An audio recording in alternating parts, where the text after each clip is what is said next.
This is the FSF PopCast Crossover Connection bonus episode. Hi guys, and welcome to another FSF PopCast Crossover Edition bonus episode. Each and every Wednesday we are attempting to bring you shows that either we have worked very closely with or shows that we think that you will enjoy because we enjoy the show as well. Today we're bringing you our very good friends, and I mean that honestly, our very good friends over at Geeks podcast.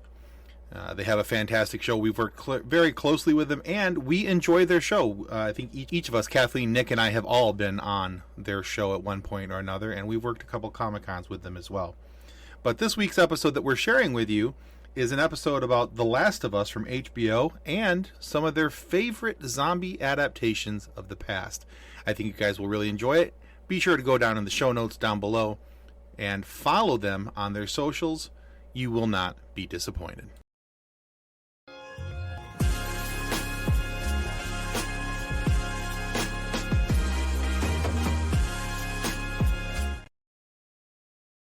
Hello, everybody. Welcome to the Three Geeks podcast. I was told intro should be about 5 seconds, so that's what you guys got. I am very excited to sit here and talk with my friends about a lot of things that happened this week. One of those being The Last of Us, and we're going to talk some other zombie projects.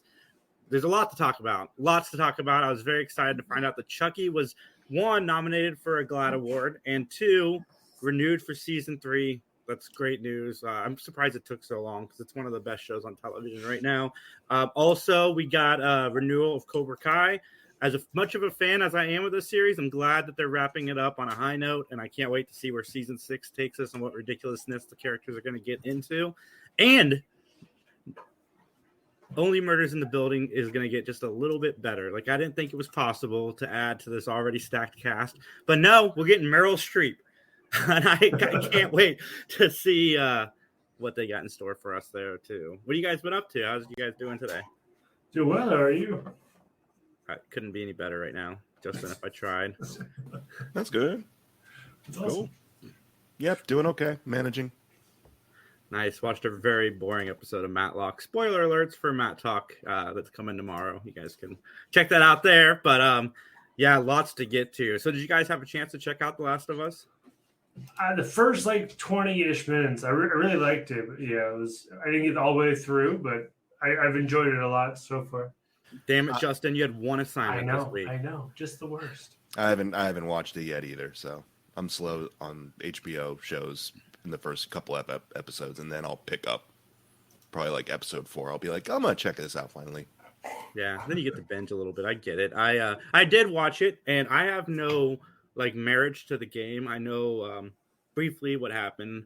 I was never really a PlayStation guy up until this year. We'll get into that a little bit later when we talk about consoles. But The Last of Us is so good. It is very well done. Pedro Pascal is just great. Is he just going to do shows where he protects smaller people from now on? The Mandalorian and this?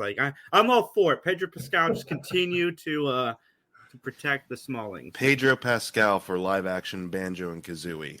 Oh, I would love that. There we go.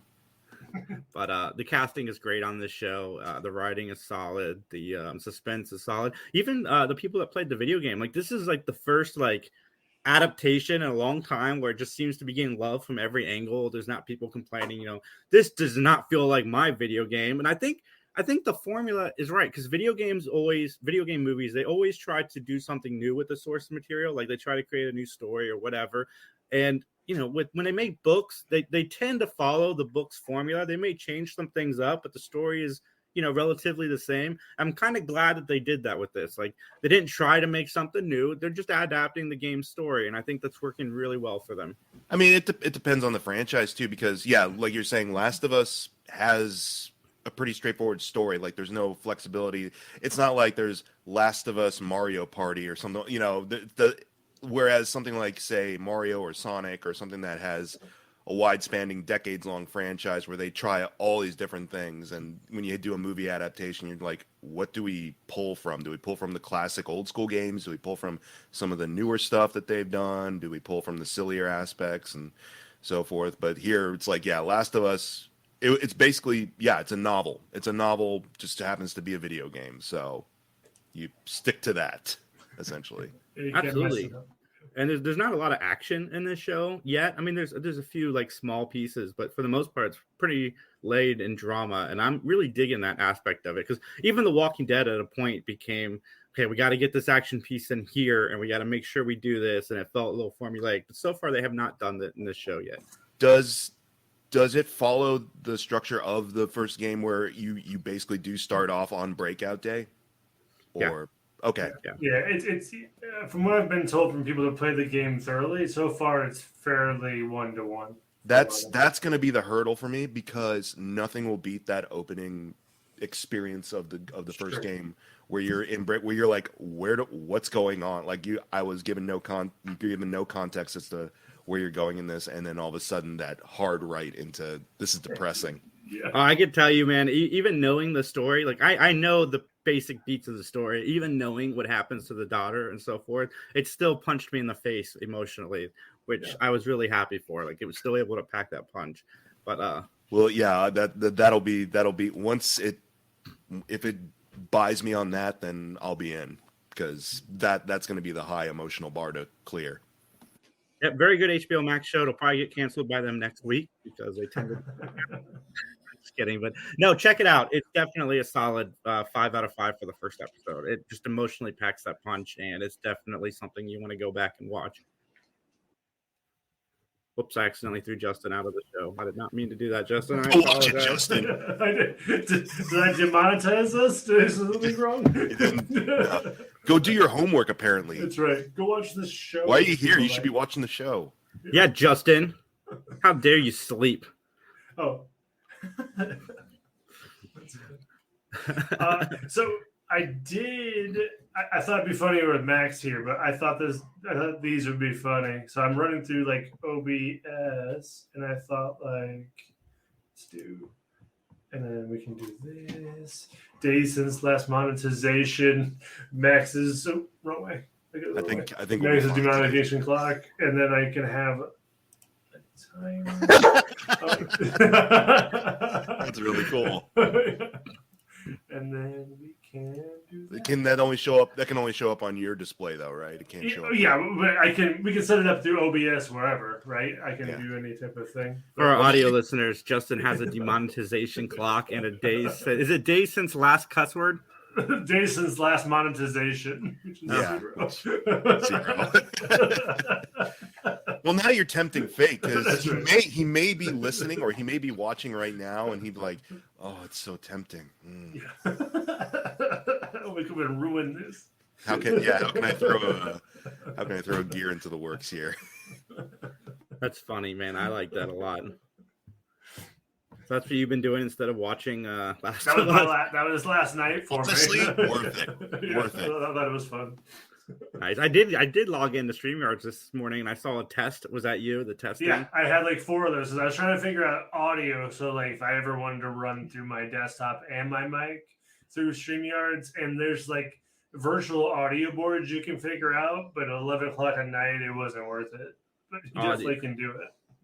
Yeah, those will not be up during our Thanksgiving or our Valentine's Day love. Get ready for love show. I can tell you right now that show's going to be dirty, and I'm apologizing in advance. But Justin, what did you do instead of watching Last of Us? What did you watch? I mean, anything this fun? Stuff. What did I watch? I rewatched Babysitter's Killer, that Queen Bee one, the second of a Babysitter Killer thing on Netflix. Oh yeah, I liked it. Yeah, I like that movie. It cracked me up. It's just a fun, dumb watch, but I enjoy it a lot. I want to watch Babylon. I haven't got a chance to get to Babylon yet, though. I'd like to watch it too. Given how like split down the middle people are about, I'm genuinely curious about it, because I typically enjoy Damien Chazelle movies. I don't know. I haven't seen La La Land, but I've seen his other stuff. I've seen like Whiplash and things like that. So I'm genuinely curious, like what people either really love about it or really hate about it. Right. Yeah. I've heard Tobey Maguire is excellent, though, being whatever he's doing in it. He's usually pretty solid in general. You know, like Spider-Man with me was a little iffy, but yeah. That's fun. What about you, Mike? I know you watched Bullet Train based on Justin and I's recommendation. I love Bullet Train. Can we switch that up to Mike's demonetization clock?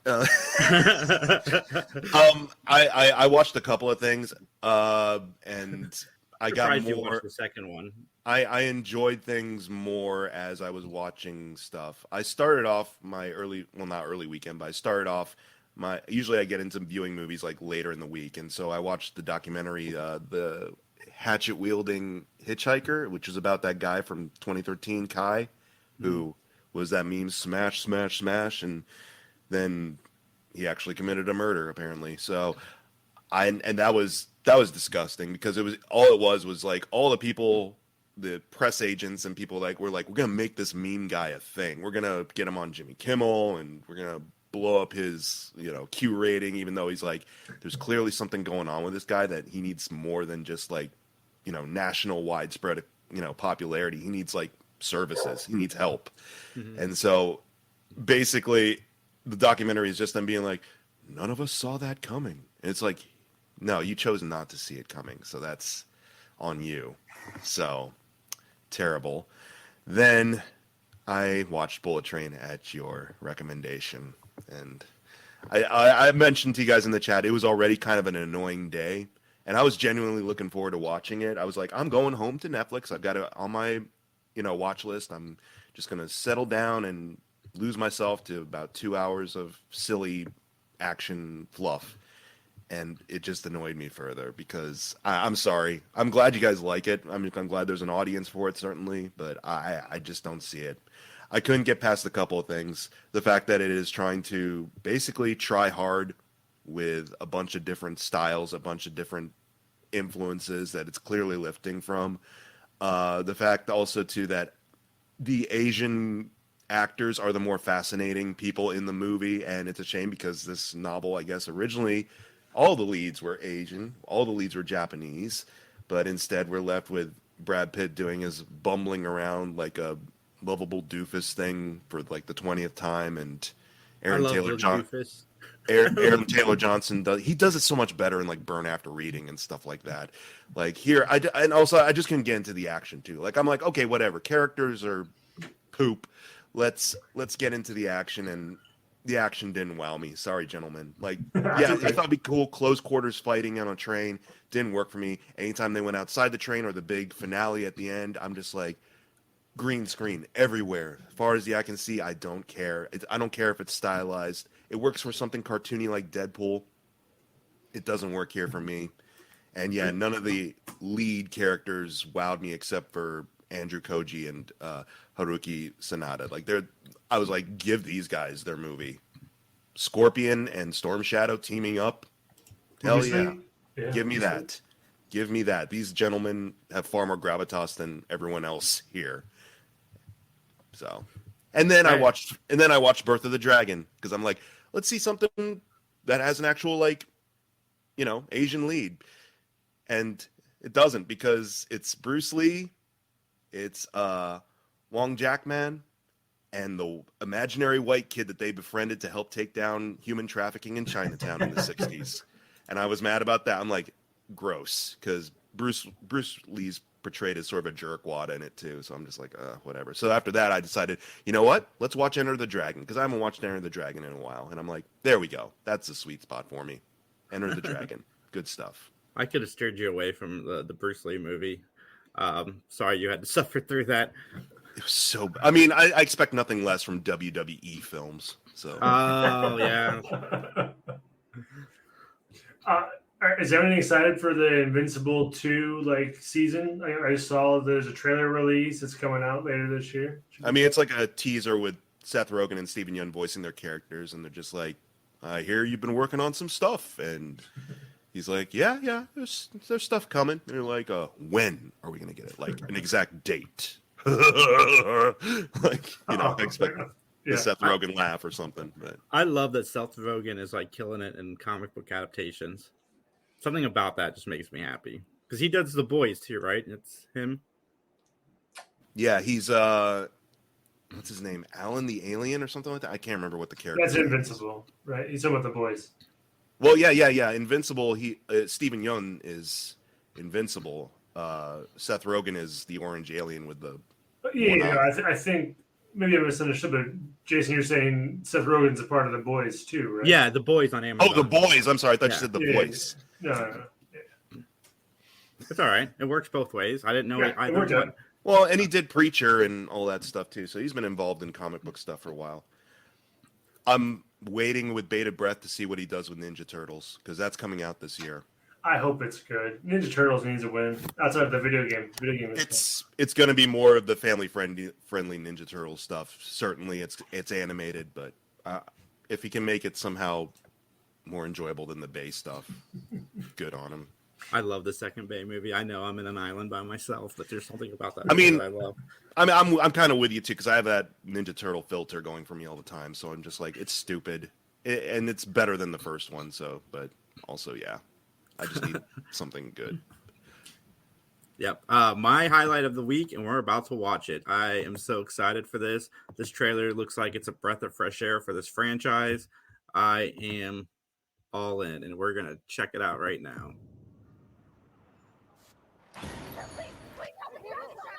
So we need to be talking over.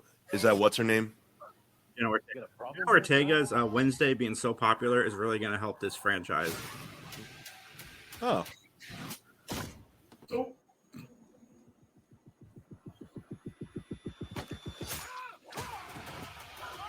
Pretty brazen.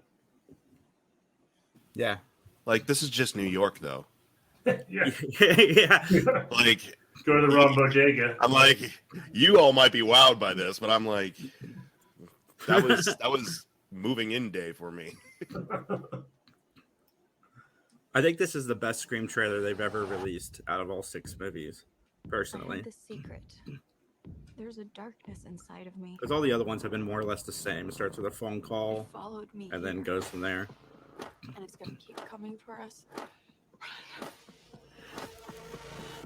We share a certain history. I'm glad Hayden Pantiero's This back. isn't like I really any liked her in Ghostface. 4. What is this place? A shrine. And like the Museum of Ghostface memorabilia. Lure him in. That's wild. Yeah. Hello. Let's play a game. You know you're like the 10th guy to try this, right? It never works out for the dipshit in the mask. Maybe. Well, Courtney Cox just demonetized us. Son It's all of right. Well, we're not monetized anyway. We have to get a certain amount of subscribers first. So subscribe, everybody. That's why I'm gonna Subscribe. shoot you in the head. She does not say head. I guarantee it. Yeah. Okay, maybe. I guess dipshit is passable. Then. Maybe safe. Yeah. Want me? I have been hearing a lot in more mainstream, like green band trailers. So Yeah. We're like, Joaquin Phoenix is on that train. Send in the clowns. See, I was like, okay, yeah, it's like Scream Flash Mob, Ghostface Flash Mob, basically. It's gonna be more than one killer. I mean, there'll be like a ringleader, but it's gonna be more than one killer. yeah, I'm in. I'm glad that they're kind of breaking away from the formula. Seems like Ghostface is more open with being out in the open, but like Mike said, it's kind of a New York thing. Like he can probably get away with a lot of It's gonna kills be jaded. before anybody recognizes Well, him. even on that like bus line, because in this universe, like these murders are pretty well known. Like they've got like world renowned like attention and stuff like that.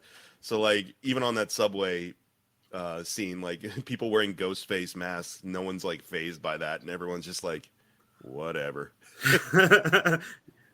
And I should correct. I was like, yes, spoilers, but I do understand that the killer has been multiple people in the past before. Yes, I concur. I think the killer is somebody we've seen in the movies before.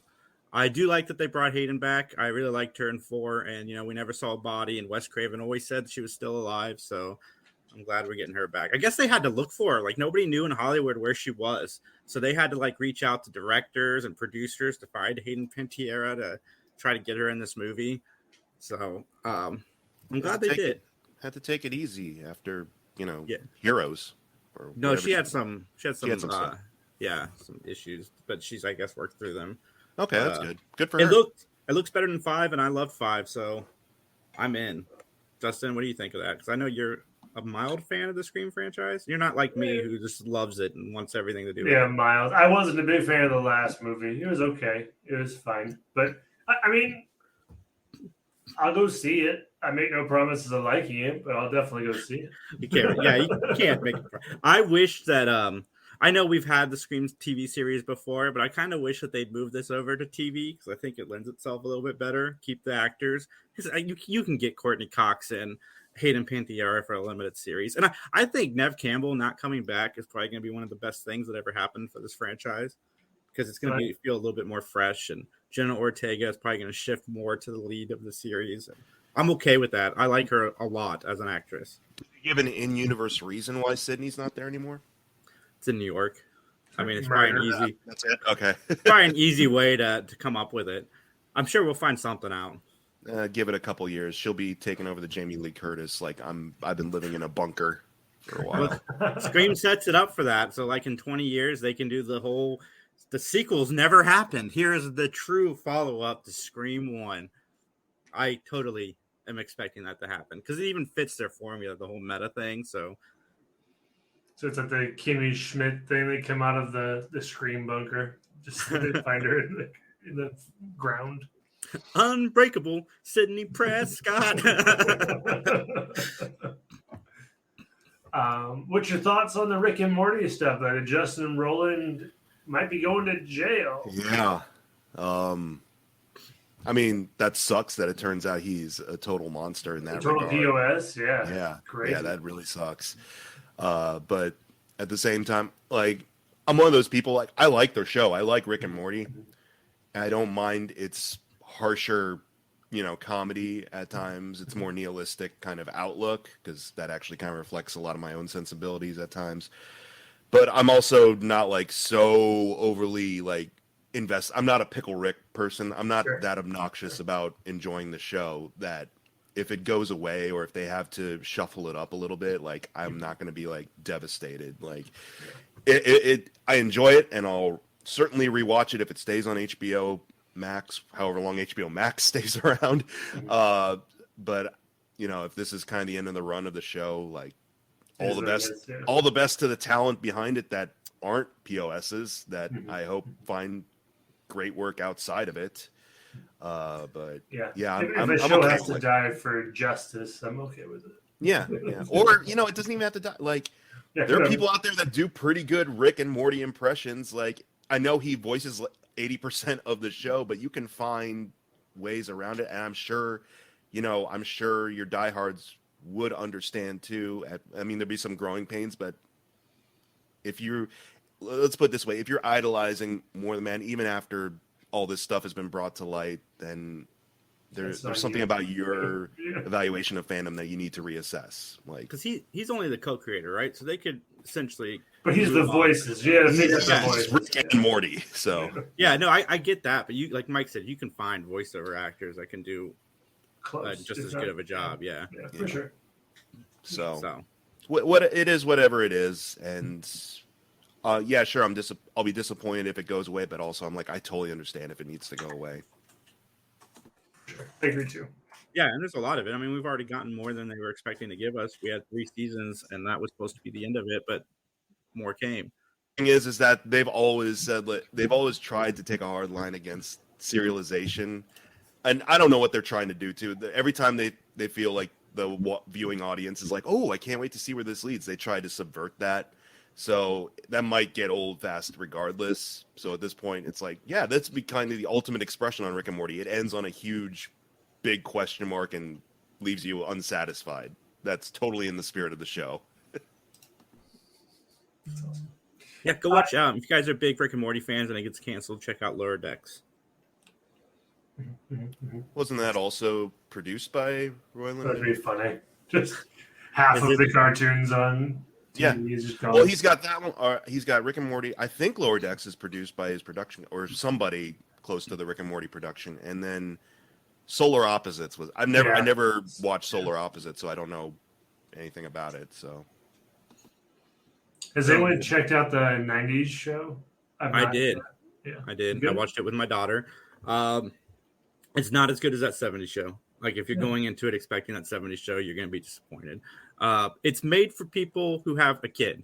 Like I don't think it's made like Justin. If you go into it, I don't think you're going to find as much fun in the show. I mean, Red Foreman is the reason I wanted to watch the show, and that it delivers on 1000%. The original cast just has cameos in the first episode, and then Fez a few times during the series because he plays a hairdresser in town, and then Leo Tommy Chong is also in a couple episodes, and he delivers. Like the original cast delivers. Like if they wanted to bring back that 70s show and just have them all play teenagers again, I'd be 1000% in because they all mostly look the same. But yes, it is a sitcom, but I'm going to praise two of the actors because I think they did a great job. The actress who plays Leia, Eric and Donna's daughter, she has all of Topher Grace's mannerisms down. She makes the same faces. Like you can tell, like if you were trying to convince me that was Topher Grace's daughter, I would believe you because she's got it all down 1000%. And then there's also a young Kelso. Like Kelso has a son in the group, and he's her love interest, whatever. And he looks and has all of Ashton's mannerisms down like to a T. And I was just really impressed with those two on the cast. But it's a teenage show. It does have that where it crosses the line a little bit, like that 70s show did, as far as what they're going to try to fit into the humor, like sexually and drugly. But yeah, the show's fine. Like I don't hate watching it. I would never recommend this to Mike or Max because they're not going to get the same enjoyment. Like I enjoy watching it with Kylie and her seeing, like the younger representation, kind of her version of that 70s show. But I'm there for Red Foreman. Like that's what I'm there for. I love all of his foot in the asses, and I love how much nicer he is to his granddaughter than he was to his son. And just his interactions to having another Kelso running around the house is also fantastic. And I love everything with him and Deborah Joe Rupp. They are 1000% great. And then, like I said, the cameos were fine. Ashton Kutcher was in it for like a minute, and it was everything you expected out of seeing that character 20 years later. He's now married to Jackie. That's and even Mila Kunis, like her cameo, like you would have thought no time passed. Like they all came in, did their characters, and left. Eric was on pretty much the whole first episode, and then they leave their daughter for the summer. But yeah, the show's fine. I'm enjoying it. Would I be watching it on my own? I don't know. I can't honestly answer that, but I have enjoyed it. It's given me what I wanted out of that 90s show. But like I said, I wouldn't recommend it to a lot of people. I'd recommend it to specific groups. So I'm curious to see what you think, Justin, if you watch it. Yeah, I think that's a fair assessment for me. Not because I don't have kids, but because I don't like that 70s show. I think that 70s show is one of the most overrated comedies from that era. So yeah, as soon as I saw the trailer for it, I'm just like, yeah, it's definitely not for me. And what you're saying makes sense. Like I was getting some Full House vibes from it. I'm like, that 70s show never struck me as a Full House thing. But then they're smoking pot in the basement or whatever, and I'm just like, okay, there it is. I'm just like, they're doing the same thing that they did back then because we got to ape the style of the original show, which I didn't think was that great to begin with. I'm glad you brought that up, Mike, because that 70s show was supposed to be like the anti-sitcom. Like this is Friends, but we're gonna do it different. Like they're gonna be druggies, and they're gonna do this, and they're gonna do that. They're gonna talk a lot more about sex. This does not feel like it's anti anything. It feels like a Nickelodeon. I must say Nickelodeon because Nickelodeon gets more risque than like Disney does. It's like a Nickelodeon show thrown in a bit more risque. Like you're getting closer to that 70s show with some of the risque stuff they talk about, but it still feels like a Nickelodeon show within that 70s show because all the stuff with the adults feels like the original that 70s show. So it's a weird melting pot of shows. I only like the fact that they used Cheap Trick in the original show. Oh, the new remix, the remix of that for the new show is awful. It is awful. Yeah. Just another that's why I'll keep away from it because I'm like, don't ruin my Cheap Trick. Yeah, it's like some like 90s like style remix. Yeah, I'm good. We skip it every time. My daughter even hates it. She's like, this song sucks. Maybe they'll fix it for she has season good 2. taste then. Good. It's weird to watch a show where they're all actually teenagers in real life because all the kids are actually kids, like 15, 16-year-olds.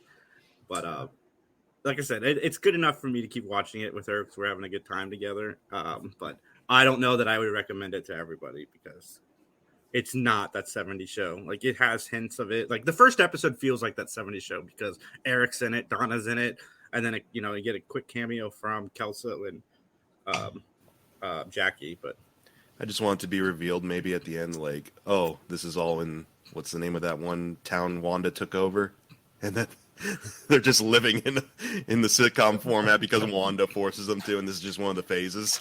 That would be funny. Because what's her name? Deborah Jo. Is her name Deborah Jo Rupp? yeah, Yeah, she was in WandaVision, right? yeah, and she's coming Yeah. back for the Agatha series. Yeah. Oh, that makes sense. Fun. Yeah. Everyone lives there, yeah. Yeah, it's 2.5 out of 5 for me. It's middle of the road. I've gotten a bit pickier, I think, with sitcoms down the road. And I think there's a time and place for sitcoms, but you got to do it right. I have gotten pickier, man. I watch, which sitcom do I watch? I watch The Connors, and that's about it, sitcom-wise. Because I think The Connors has done really well. Home Economics, I don't know if I'd consider that a sitcom. That's with... I've completely stopped liking the Goldbergs, but for some reason I keep watching it. It's because it's like my comfort blanket. I keep going, hoping that it gets good again. But even the creator of the show, Adam F. Goldberg, took his name off the show 4 years ago, and he down talks it so much in the press. If the wrestler Goldberg isn't in the show 95% of the time, I don't want to watch it. That's not about Goldberg. I know. It's an ABC show, right? Yeah. And so ABC is owned by Disney. So Disney is milking, like I said last week, milking those sweet money teats.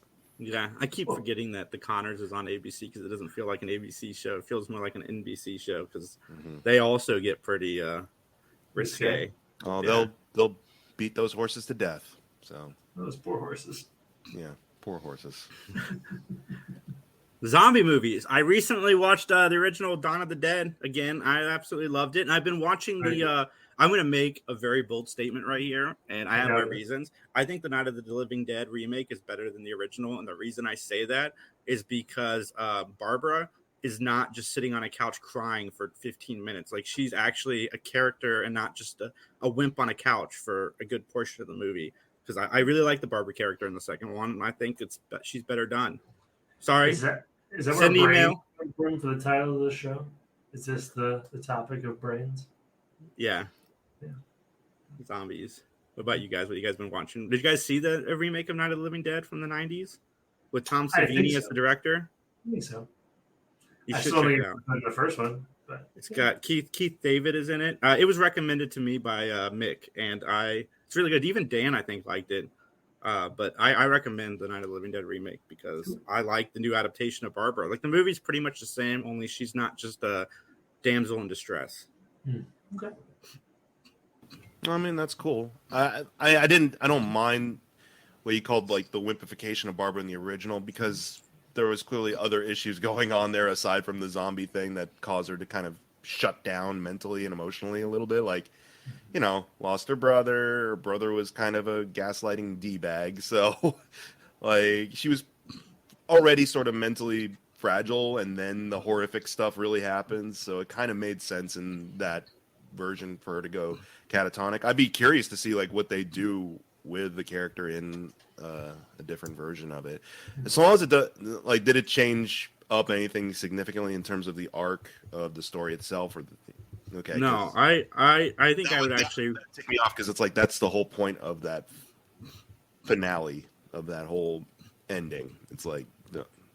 I think I would actually recommend this to you to check out, Mike.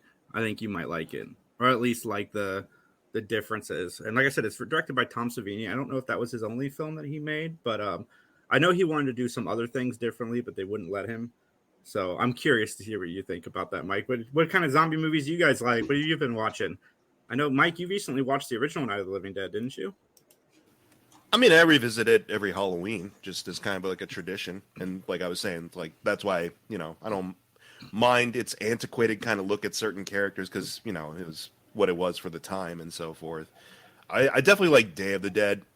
Out of that first clump of Romero zombie movies, Day of the Dead is my favorite just because of, it actually takes a hard mirror to humanity overall. It's are we worth salvaging at the end of the day? this is how we act. If this is where, you know, catastrophe takes us. And when you sympathize with a zombie more so than any of the human characters, like, yep. So I honestly haven't watched any zombie related stuff recently. I don't know. I'll get back into it. I haven't seen Day of the Dead yet. I need to add that to my list. I did watch the sequel to Dawn of the Dead, the movie Zombie, and I really like that movie a lot. The sequel. Yeah. As in, like, Italians tried to figure out a way to cash in on it. Yeah, it's called Zombie, but it's technically supposed to be Dawn of the Dead 2, and then there's a Zombie 3, which is really confusing because there's no Zombie 2, because Zombie 2 is essentially Dawn of the Dead.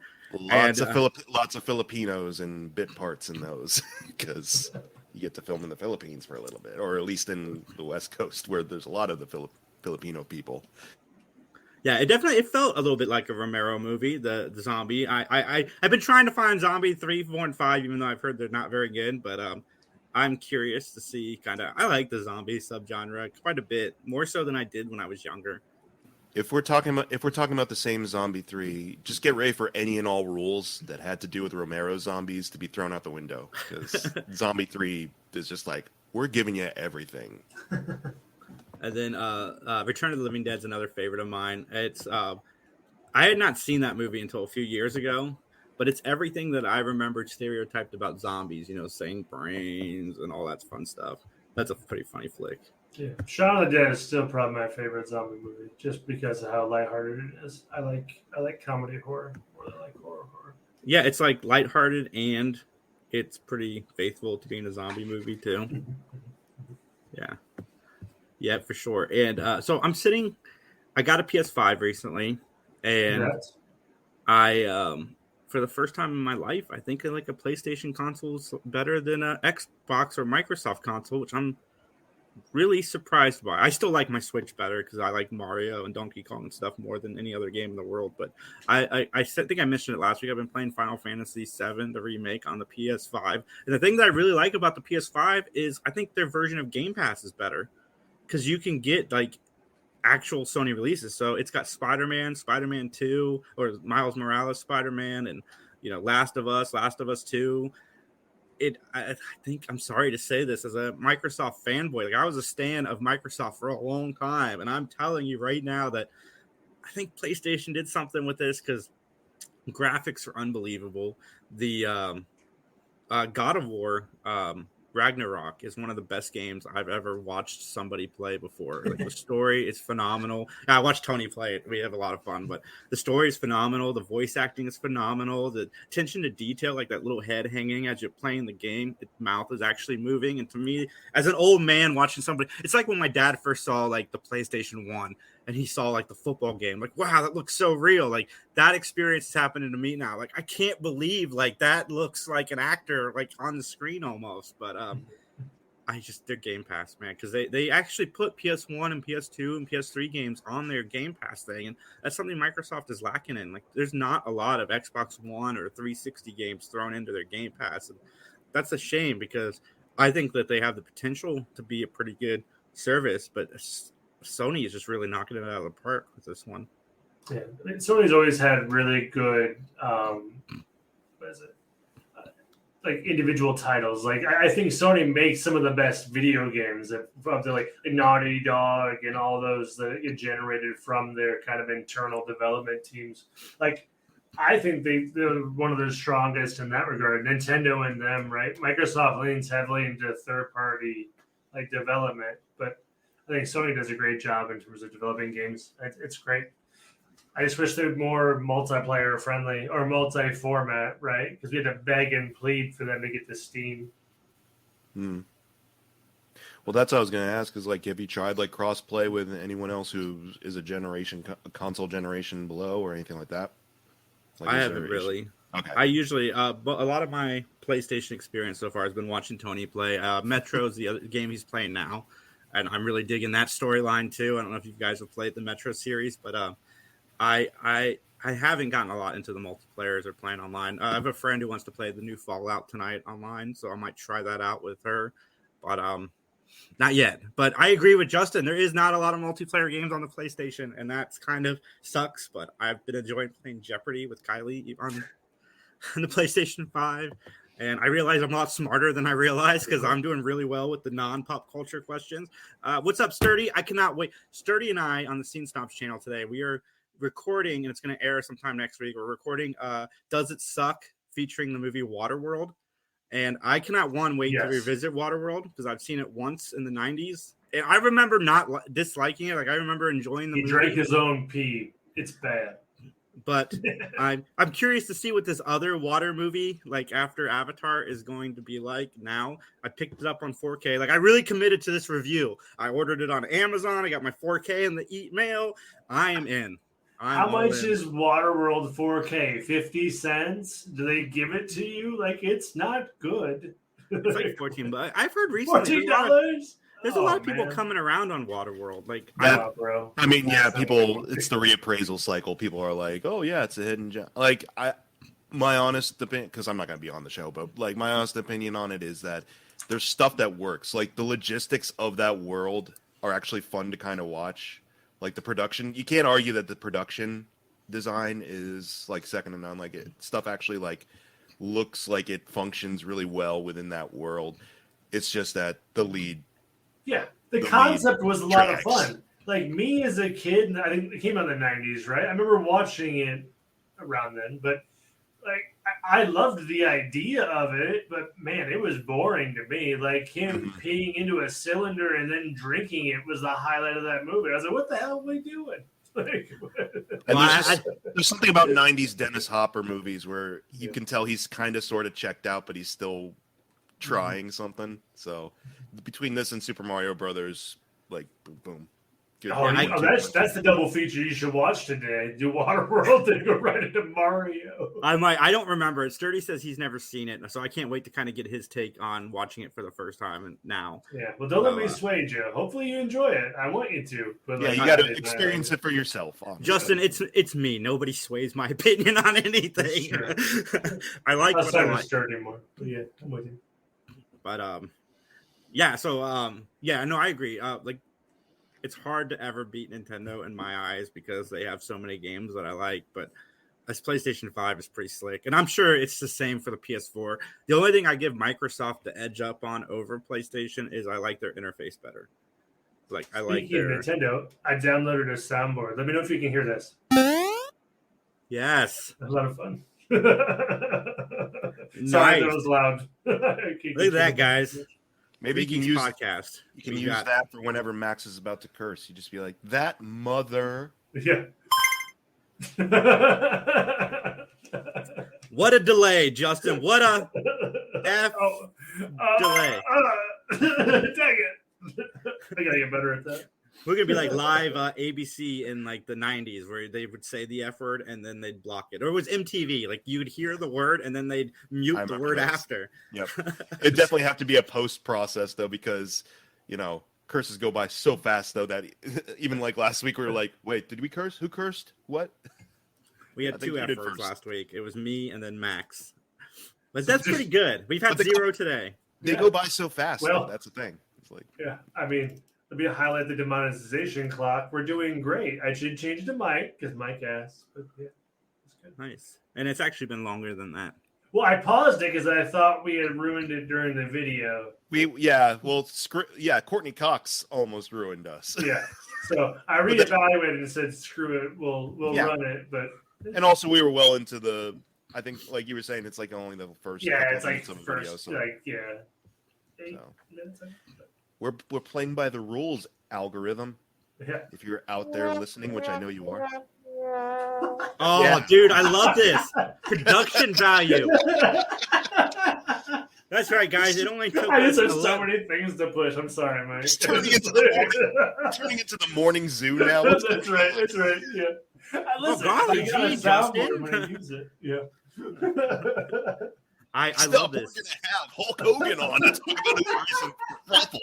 I knew Mike was gonna enjoy this. I was like, in my mind, as soon as I started like playing with this soundboard, I was like, who are the people there, and what are they gonna say? I was like, okay, yeah, we're gonna go down this route.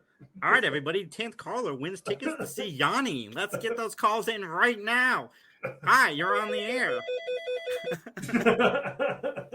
All right, I'm done. I'm yes, done. Production value, folks. Took us 10 years. We have production value. Long-time caller or long-time listener, first-time caller. Dude, I love calls on radio shows because sometimes you can't even understand the caller. We should just turn into the Phil Hendry show where he does all the voices. Oh, my dear Lord. Well, let me tell you, madam. So, Justin, what have you been reading this week? Anything fun that you can recommend to our audience? I think so. Hold on, Justin. I got a caller right here coming from Minnesota. I was reading the book Saga. Very good. I enjoyed it. And my dog is barking in the background, so I apologize. But Saga's great. It's like Romeo and Juliet, I think, where I'm at in terms of the story. You have two people from different planets. One's a moon of the original planet. And they make a baby, and that's kind of ruffling some feathers. Yeah. And let me go see what the heck my dog's doing. Your dog is pretty upset about it. I'll be right back. How dare they make a baby? Justin Dog's monetization. Oh my gosh, Justin is on top of like production game right now. He's just like BRB. It's not longer like Burt Reynolds. Well, Justin's like, let's take the Three Geeks podcast to the next level. Like, let's try to really go for it this year. Man, he's not kidding. He's got he's doing a lot of stuff behind the scenes. I want that be all right back thing for my screen too. It needs to be the old like technical. You need to come up with like a technical difficulties image or something like that. Someone messing with wires or something. But I'll pick up where Justin left off. So again, mentioned Ninja Turtles fan. So I've been reading the IDW comic for years now that they've been putting out, like their longest running Ninja Turtle series ever. And they're in this big crossover event called the Armageddon game, where basically like all these different factions are like collaborating or working against each other. You got the Turtles and their allies in one section. You've got like Krang and his, developing kind of agenda. You've got the Rat King is like a big like otherworldly god in this universe. So he's the one orchestrating all this. He's like the Thanos of it all. 1 second here. I got to plug in my laptop because it is dying. You've got other interstellar adventures taking place. And so it's all coming together pretty well, I find. But it's a lot of tie-ins too. That's the thing, though. They're getting you with they have the checklist of like, be sure to get the Alliance number 2 and get opening moves 3 or whatever. And here's the main storyline. So I'm able to follow it pretty much okay. They're all on the same page and it works chronologically pretty well. But it's just like, man, it's a big crossover. And it's going to go 8 issues. Nice. So, That's awesome. Have you guys seen these yet? That's all right. What's up? Have you guys seen these toys? Yeah. They have a comic book series where they meet up. That's awesome. Yeah, with the Ninja Turtles are morphing. I think that's pretty cool. That's cool. Well, in the because I have the original, it's like a 5-part comic book series. Like Tommy Oliver joins the Foot Clan for his own personal reasons, and Shredder like figures out pretty early on who he is, so he like steals his morpher thing, and Shredder becomes the Green Ranger, and goes to like war with Rita. Awesome. And the other Power Rangers get sapped of their powers, but Zordon like instills the powers to the Turtles. So like the second half of the crossover, the Turtles and April are the Power Rangers. I need to read this. How did I miss this? I'm all in. There's a sequel series coming too. I know about the new one coming, but I didn't know. That's awesome. We should devote a whole podcast to that. It's not as good as the Batman TMNT crossovers. Like I still like those more just because I'm a Batman fan. But it's solid. Like I love Ninja Turtle crossovers. They've met Batman, the Rangers, Ghostbusters. Like I've they read had the 2 Ghostbusters one. Yeah, I read the Ghostbusters one. I like the Ghostbusters a lot. And I read the Really Batman one, and I watched the Batman one movie. So, not to go on a tangent, but Jason, we're getting so much snow. Like it is piling up.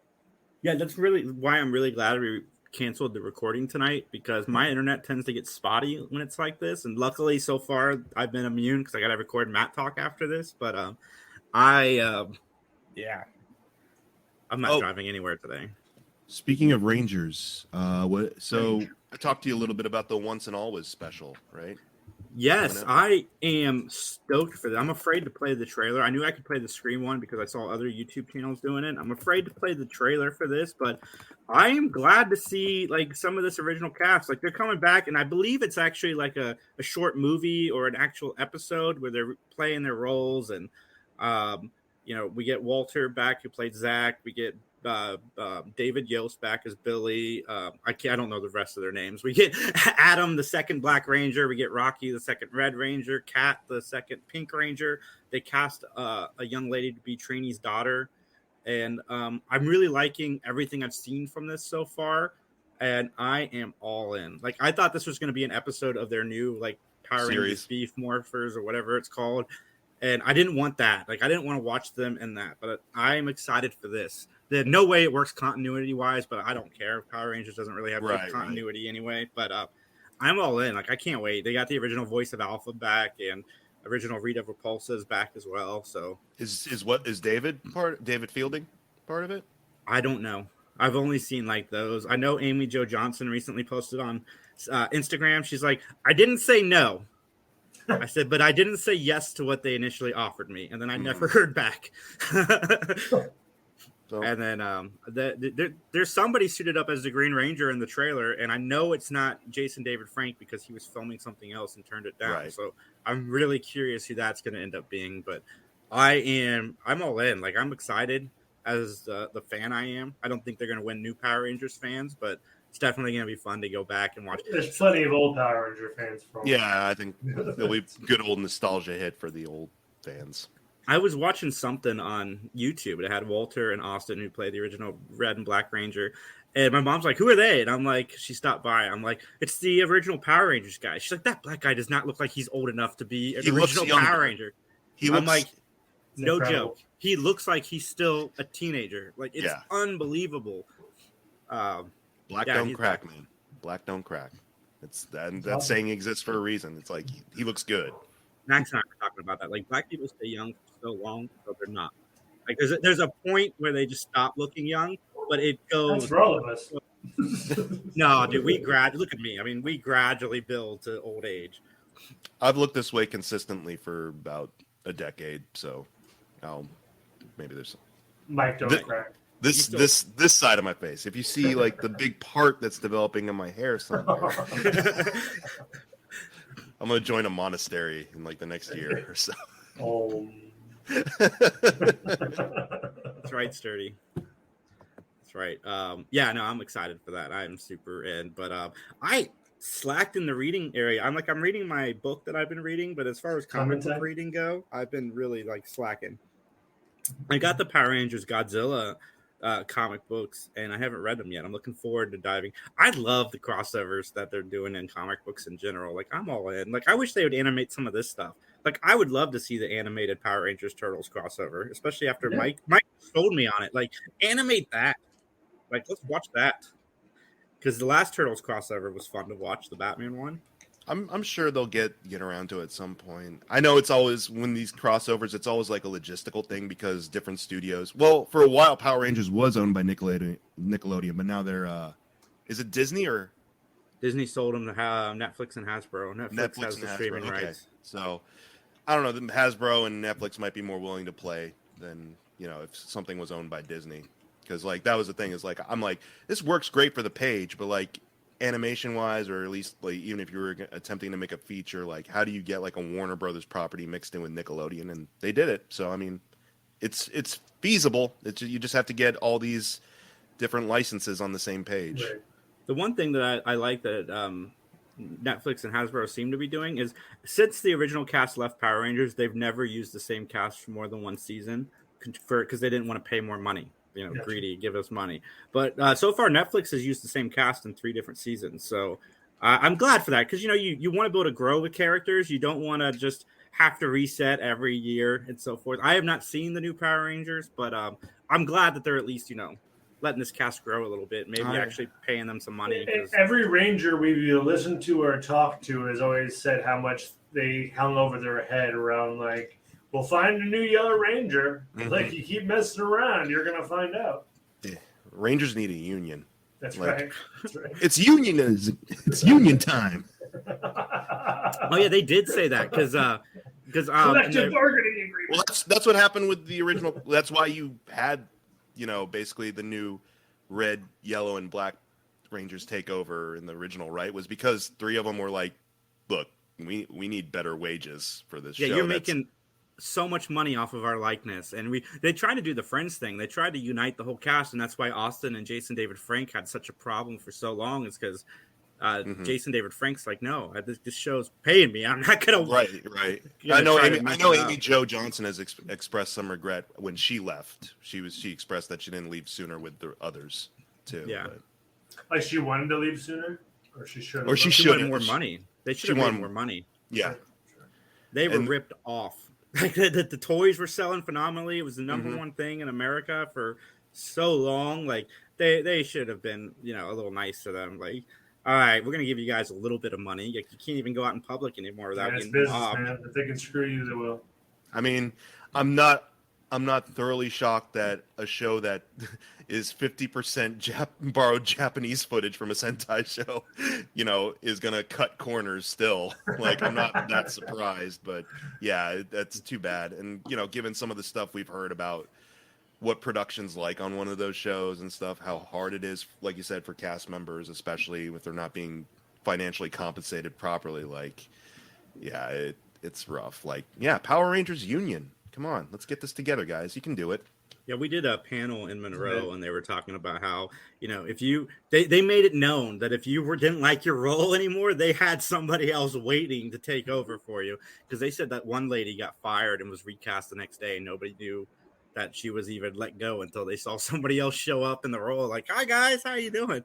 I'm the new Yellow Ranger, or Pink Ranger, or whatever. But guys, I want to thank you guys so much for tuning in. I try to keep these shows under an hour now because Instagram won't let me upload if it's over an hour. So thank you guys so much for tuning in. We are all very appreciative. We've got a lot of stuff dropping this week, a new Yoo-Hoo and Tank, because I was busy Friday and didn't get a chance to upload it, but that's coming this week. They make, what do you guys make, cinnamon rolls? Cinnamon rolls. It's like based on a TikTok recipe that Max and his wife do. So it was a lot of fun. Hopefully take a listen. It was good. Yes, and join us next week. I'm sure we're going to have a lot more reviews, a lot more movies to watch. I think I'm going to watch that movie about Weinstein. Oh, okay. I think it's about the 2 ladies that expose him. Yeah, I mean, it looks interesting. It's on streaming now. A documentary, or is it like... No. It's like, well, kind of, but it's like they borrow from reality, but it's its own thing. It's got... It's got pretty good, solid reviews, and it's got the lead actress from The Big Sick, and I really, really love her. So that's what made me want to see it. Is I'm I gotta watch this. She's in it. So, and then Sturdy says, "Let's do something at some point, gents." Absolutely, man. We would all love to be on your show talking about horror, or you come on, we'll talk about horror. It sounds like a blast. And again, check out Mike at youtube.com/Mike McGTV. Mike's got some stuff in the pipeline that he's going to be working on here very eventually. soon. Yeah. I've been dragging my heels because the new year and the holiday season really kicked my butt, but I'm back. I'm back starting today. I'm going to start doing some stuff. All right, so you guys can find Justin and I at 3 Geeks Podcast on all social medias, and we'll see you guys very, very soon. Hit that like, hit that subscribe, hit that bell button to notify you when we do another. Do we have a bell sound effect? Oh, let me. Justin, come on! Dude, there's so many options. There's so many. One more.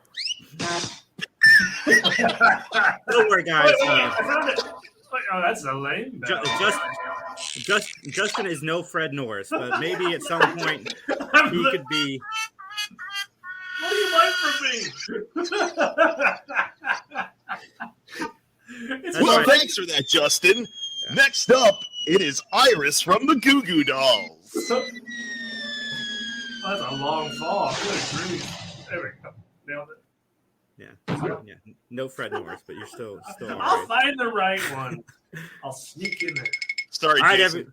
We're pushing it to that hour limit. Yeah, we are. But I have so many buttons to push. Goodbye. Recycle your droids. Recycle your droids. Bye.